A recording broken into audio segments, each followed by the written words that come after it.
No. Kick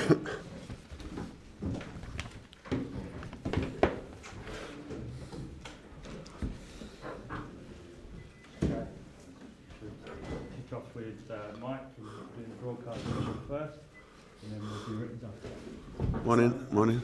Any injuries, any fresh injuries for Bournemouth? No, I mean, we're okay. We still have a training today and tomorrow, but it looks good.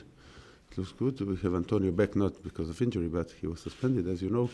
We have two players who needed the stitches in Chelsea game, Andy and Snodgrass, but they are all right. And there's a little bit Jose Fonte felt something, but we are very optimistic that he's gonna be okay for the game on Saturday.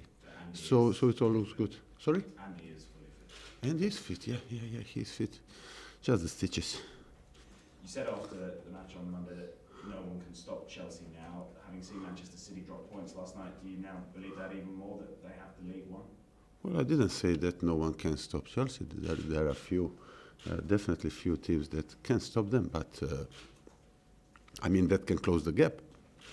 But I only said that Chelsea looks really serious now, and I can see them. For me, they are the big favorites to win the league because they ain't gonna lose the focus and all that. So something major, big time major, will have to happen for them to drop the points. And also the clubs that are below them, it's very hard to win all the games. You know, as we have seen last night with Man City. Yeah. So for me, they are really big favorites to win it.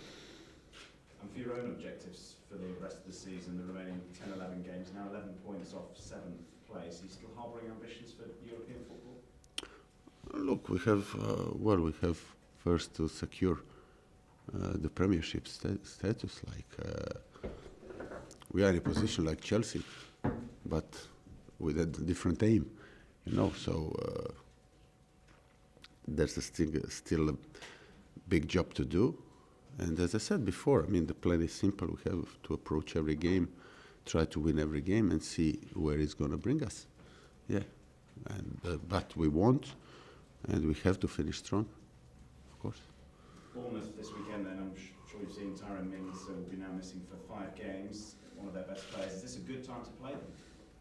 Well, good time to play. They didn't have a good run since that game against Arsenal, that they were winning 3-0 at home, and then they drew 3-3, and then they had few defeats, 1 draw, but their last game definitely that gave them a big boost of confidence and belief, because to get a point against Man United at Old Trafford, it's always great result, especially if you do it with 10 men. They played the whole second half with 10 men. So, as I said, we are expecting a really, really difficult game on a difficult pitch. It's like small pitch. It's like a good atmosphere and all that. But we are looking forward for it. Did you see the incident with Mings and Ibrahimovic, and having now seen the punishment that he's been handed by the FA, do you think he was harshly judged to be missing 5 matches for what he did? No, look, it's a judgment. You know, both accidents looked like nasty. You know, to me, with Mings.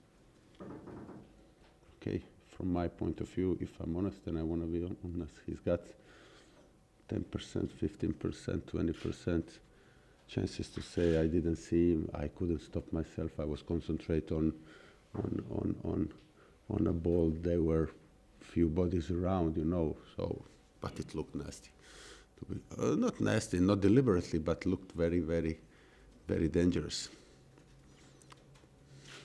And just switching back to your own players, there's been a little bit of criticism recently for Robert Snodgrass's performance. Is that unfair, do you think? Sometimes it's very common for new players when they change the club. First, they make a great impact, then they have a little dip, but in his, if I'm talking about, he's done really good for us. I'm happy with him. He's a great professional, great left foot. Statistically, he's with Antonio the best runner if you are talking about high intensity runs and sprints from our whole team, from the whole team. So I'm happy with him. Talking about Chelsea game, I think first half he was excellent.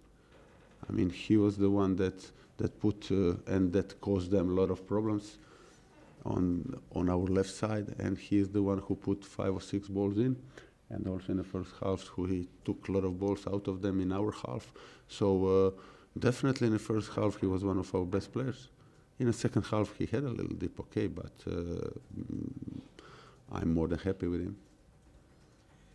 As you say, the end of the season is in sight. Do you already have half a mind on the next campaign? You've been linked with the St Etienne defender Kevin Malqui. Is there any? Look, we are not because of the names. It's not only that I don't want to discuss the names, but really, okay, we are, but not even with one eye. You know, we are, of course, we are preparing like we been preparing in December for the new season. You have one part of your job and department and all that is thinking about long future planning, like for the next season. But we are totally, fully, and almost only concentrated on Bournemouth and on the remainder of this season. Okay, final one from me. Something slightly different. You may have seen yesterday that your vice chairman Karen Brady was named the most influential woman in football. I wondered if you could perhaps pay tribute to her, say a little bit about your working relationship with her, and do you agree that she is a pioneering figure for women in football? Well, to me, she is. To be fair, I don't know too many women in football still, but she's. I meet her a lot. I have like at least 1 month we meet. Once a month we meet, and we discuss everything. And she's totally involved in everything, and the quality and the effort and the hours but most of all the quality that she puts. It's great, and she is one of the biggest reasons why this club is moving up. Slightly different one. Did you watch Barcelona and PSG last night? Yeah, of course I watched it. I mean, it's like, I mean, it has to put a smile on your face. You know, it was like everything what football is all about. Like you've seen everything. You've seen the belief, the quality, the great goals. It really shows you. You know, we are always talking like it's never over. You know, but yesterday it was the best proof for that. So you see the quality of the players. Also, on the other hand, you see how massive, big players, very experienced in Champions League, with so much games in their careers behind them, that even they crumble under such amount of pressure in the last 5-6 minutes. That is unbelievable. So great game to use it in talks with your players and everything on both sides. You know, when you talk about Barcelona, but also if you want to talk about Paris Saint-Germain and all that. So unbelievable game to watch. Is there anything you can do as a manager when the game's running away from you like that?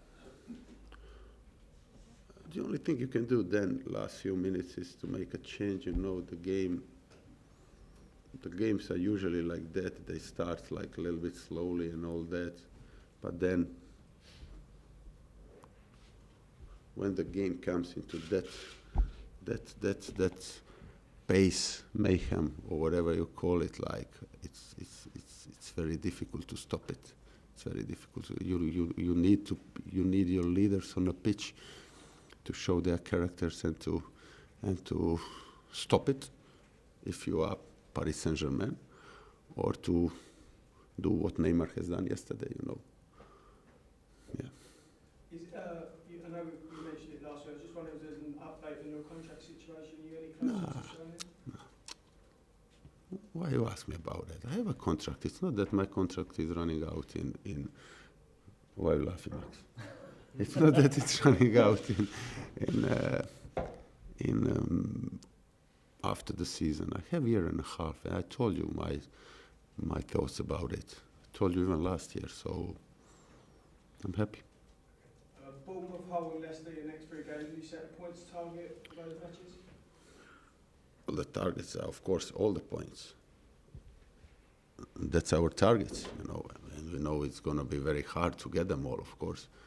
And it's a Premier League, and it's going to be tough. But I have a strong belief in our team, or in my team, with a reason, because we are playing really good now. And if we continue, we look really good in training. We don't have new injuries and all that. Well-balanced squad, very motivated, that is playing good. And of course, that gives me belief that we can hope or plan for the maximum number of points. Is it true you've got Lincoln coming here tomorrow to train? Who? Lincoln? Yeah, coming here tomorrow to train. Maybe. I think Chadwell. I think at Chadwell. But I remember, yes, they asked me last week or 2 weeks ago. Yeah. And they're opposed West Ham fans, apparently. I was just wondering, have you spoken to them ahead of the Arsenal game, the Cowley brothers? No. Max, you don't inform me or nothing. He was talking about Barcelona. Sorry, Max.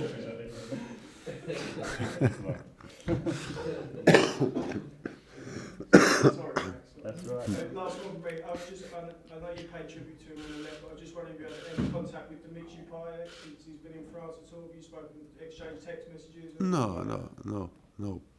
But I've seen his goal against Lorient. Against Lorient, great goal. Yeah, no, but I didn't speak to him since he left. Okay, thanks guys. Cameras off.